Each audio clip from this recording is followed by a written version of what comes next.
नमस्कार, बोधि धर्म चैनल पर आपका स्वागत है। दोस्तों, आज फिर से आपके लिए एक खूबसूरत विषय लेकर आया हूं कि बौद्ध धर्म हमारे पारिवारिक जीवन में कैसे मदद कर सकता है। बौद्ध धर्म एक परिवार की मदद करने का मुख्य तरीका यह है कि परिवार का प्रत्येक सदस्य धर्म का पालन करे। बुद्ध की शिक्षाओं को सीखने, उन पर चिंतन करने और उन्हें यथासंभव अभ्यास में लाने से हमें लाभ होता है और पूरे परिवार को भी लाभ होता है। धर्म उन शिक्षाओं से भरा है जो बताती हैं कि भावनाओं से कैसे निपटें, प्रेम, करुणा और ज्ञान कैसे पैदा करें। इन्हें सीखकर हम अधिक खुश और शांतिपूर्ण बन जाते हैं। हमारे बीच घुलना मिलना आसान है और हम अधिक धैर्यवान हैं। हम बेहतर श्रोता बनते हैं। यदि हम उन गुणों को विकसित करते हैं जो बुद्ध हमें सिखाते हैं, तो यह परिवार को अद्भुत तरीके से प्रभावित करता है। यदि दोनों साथी धर्म को अपने रिश्ते के केंद्र के रूप में रखते हैं, तो उनका रिश्ता अधिक संतोषजनक होगा।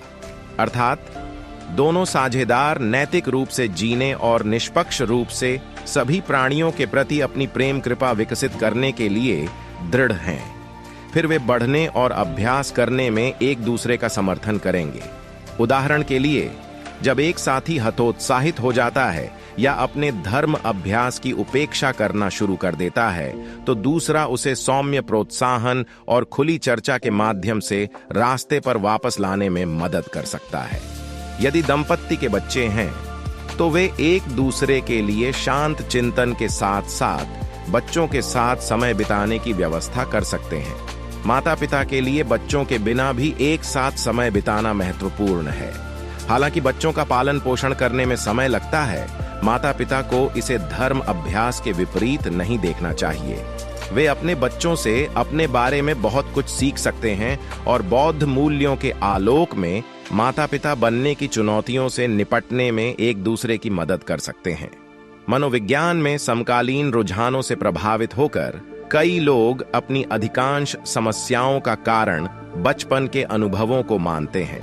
हालांकि यदि यह दोषारोपण के दृष्टिकोण से किया जाता है, जब मैं बच्चा था तो मेरे माता पिता ने जो किया उसके कारण मुझे समस्याएं हैं, ये उनके लिए दोषी और भयभीत महसूस करने का मंच तैयार करता है कि जब उनका परिवार होगा तो वे अपने बच्चों को नुकसान पहुंचाएंगे। इस प्रकार की चिंता स्वस्थ बच्चे के पालन पोषण या स्वयं के प्रति दया की भावना के लिए अनुकूल नहीं है। अपने बचपन को ऐसे देखना जैसे कि यह एक बीमारी हो जिससे हमें उबरना है, इससे हमें और हमारे बच्चों को भी नुकसान होता है। हालांकि हम बचपन के हानिकारक प्रभावों को नजरअंदाज नहीं कर सकते, लेकिन अपने परिवारों से हमें जो दयालुता और लाभ मिला है, उस पर भी ध्यान देना उतना ही महत्वपूर्ण है। जब हम बड़े हो रहे थे तो हमारी स्थिति चाहे जो भी हो, हम दूसरों से बहुत दयालुता के पात्र थे। इसे याद करके हम खुद को उस कृतज्ञता को महसूस करने की अनुमति देते हैं जो स्वाभाविक रूप से उन लोगों के लिए उत्पन्न होती है जिन्होंने हमारी मदद की है। यदि हम ऐसा करते हैं तो हम वही दयालुता और देखभाल अपने बच्चों पर भी पारित कर सकते हैं। पारिवारिक सौहार्द अत्यंत आवश्यक है। यदि वयस्क विवाह का मुख्य उद्देश्य आनंद के रूप में देखते हैं, तो विवाद और परिवार का टूटना अधिक आसानी से होता है। जैसे ही लोगों को उतना आनंद नहीं मिलता जितना वे चाहते हैं, असंतोष शुरू हो जाता है, झगड़े शुरू हो जाते हैं और विवाह टूट जाता है। बहुत से लोग कई साझेदार बनाते हैं, लेकिन फिर भी संतुष्टि पाने में असफल रहते हैं। यह इस बात का स्पष्ट उदाहरण है कि किस प्रकार अपने स्वयं के सुख से चिपके रहना स्वयं को और दूसरों को कष्ट पहुंचाता है। हालांकि यदि लोग विवाह और परिवार को आगे बढ़ने और दूसरों का समर्थन करने के दीर्घकालिक अवसर के रूप में देखते हैं, तो वे अधिक संतुष्ट और संतुष्ट महसूस करेंगे।